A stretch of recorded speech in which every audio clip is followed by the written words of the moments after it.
Bonjour à tous, j'espère que vous allez bien. On se retrouve pour le brief du vendredi 12 août 2022.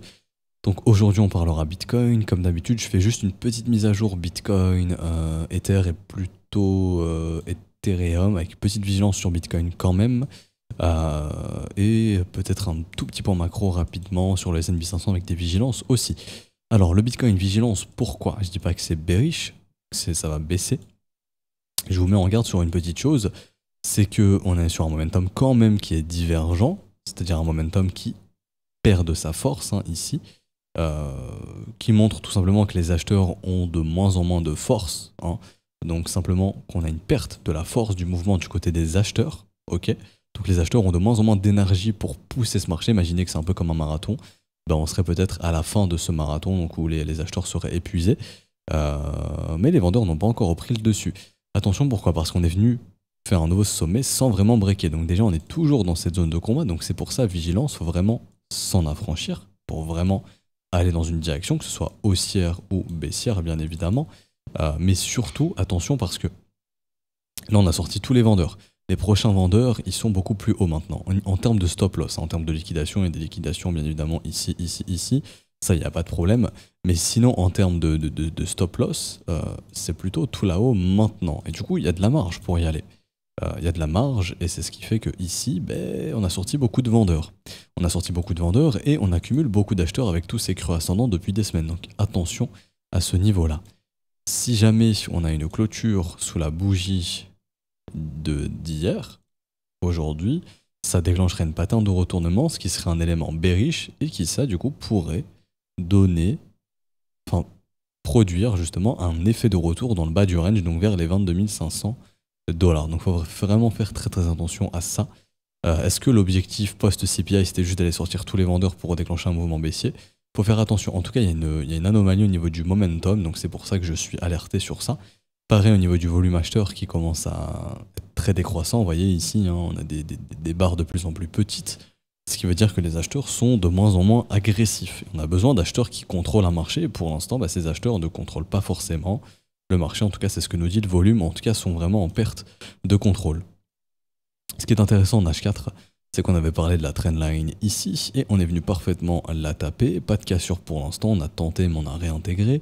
Donc ce qu'il faudrait, c'est casser cette trendline avec une structure de l'autre côté qui confirme bien qu'on accepte le prix de l'autre côté de la trendline pour poursuivre et du coup aller dans la zone de rechargement de short. Donc méfiance, j'ai pas grand chose d'autre à dire au niveau de l'analyse technique à part méfiance, puisque quand un marché commence à bouffer les stops comme ici et qu'il les réintègre, c'est pas vraiment bon signe, et des fois c'est ce qui crée des dips. On a fait encore ça ici, on est venu bouffer les stops et on est en train de réintégrer, donc attention. Et on est dans un marché où on accumule beaucoup d'acheteurs. Creux ici, creux ici, creux ici, creux ici, des creux ascendants un petit peu partout. C'est ce qui fait qu'il y en a beaucoup de stop loss qui sont en train de s'accumuler. Et est-ce que le marché n'est pas justement en train d'essayer d'accumuler le plus de liquidité possible pour offrir à de gros portefeuilles de bonnes entrées avec un maximum de stop à acheter? Parce que quand vous êtes acheteur et que vous mettez un stop loss, ça vend votre position et il y a un autre acheteur qui peut acheter votre position. Donc il y a peut-être de la smart money qui serait intéressée pour rentrer, mais peut-être qu'ils n'ont pas assez de liquidité. Encore une fois, ici, c'est une hypothèse. Mais vu la dynamique de prix, c'est vrai que je reste vigilant parce qu'un marché qui chasse légèrement les sommets comme ça, mais qui accumule autant de creux, c'est vrai que ça peut être assez dangereux et en termes de liquidité, c'est peut-être pas forcément la meilleure chose à faire. Donc vigilance, on reste dans un haut de range qu'on n'a pas réussi à casser. Vraiment, une haute zone de combat qu'on n'a pas vraiment réussi à casser, donc vigilance. Niveau order flow, il y a eu beaucoup de gens qui sont rentrés encore en position hier. On est passé d'un open interest de 6 milliards à 6 milliards 700 millions, donc plus de 700 millions de hausse d'open interest. Pour l'instant, tant qu'on reste au-dessus des 23 800, et là on les tient, les acheteurs sont safe, ils sont quasiment à break-even. Par contre, si on s'installe sous ce niveau, tous les acheteurs qui sont rentrés ici vont commencer à être sous pression. Et c'est ce qui fait qu'on peut essayer de les liquider, chasser leur stop, donc de faire justement une pression baissière. Par contre, si aujourd'hui on tient ici et qu'on réenclenche, et qu'on va chercher un nouveau sommet, tous les vendeurs d'ici vont être coincés et c'est des vendeurs qu'on peut littéralement défoncer. Bitcoin est beaucoup porté par Ether et je trouve que Ether porte beaucoup le marché parce que Bitcoin est très faible tandis qu'Ether est très fort. C'est pour ça qu'on va switcher sur Ethereum parce que j'ai fini avec Bitcoin qui va être ici. Ether qui a bien breakout, qui lui est dans une zone où il y a beaucoup de stops à aller chercher au-dessus des 2000 de 100 $. Donc c'est pas anodin qu'on soit fort, il y a beaucoup de vendeurs qu'on est en train de chasser. Il y a aussi des divergences baissières, bon, on a repris un petit signal de momentum haussier là récemment, donc voilà, c'est ce qui permet de pousser un petit peu.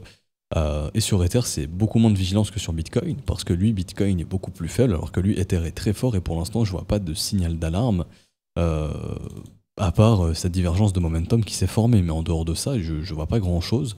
Sur Ether, on est bien ici dans un bel état d'enfoncement, donc ça, c'est ce qui veut dire que la tendance est assez forte.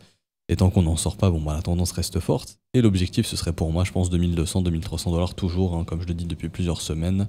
Après, on verra, on verra. Du coup, c'est ce qui fait que ETH-BTC pourrait rester assez bullish.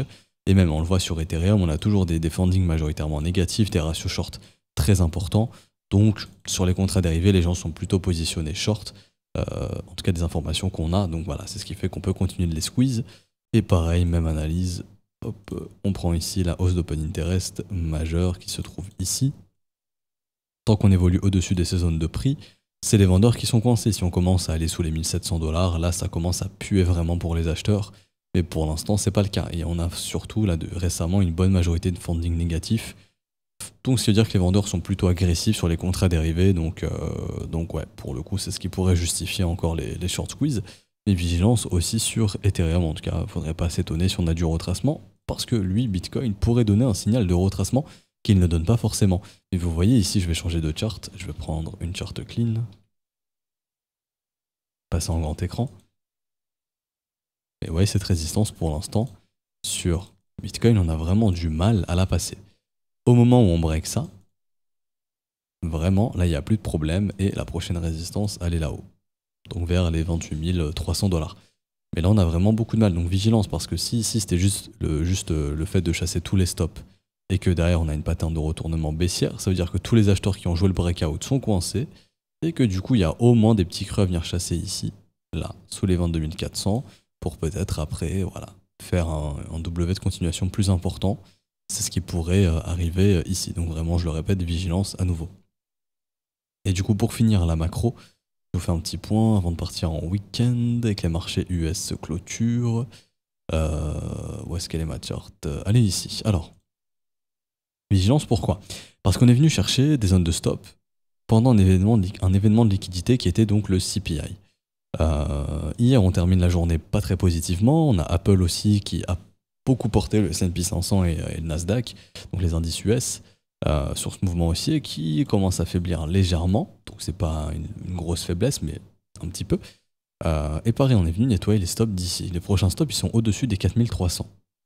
Donc là, pareil, si jamais, comme Bitcoin, hein, on clôture sous la bougie d'hier, c'est pas très bon signe, ça voudrait dire que tous les acheteurs d'ici sont coincés après une chasse au stop. Et ça, c'est pas vraiment bon signe. Et ça, du coup, ça pourrait initier des dips.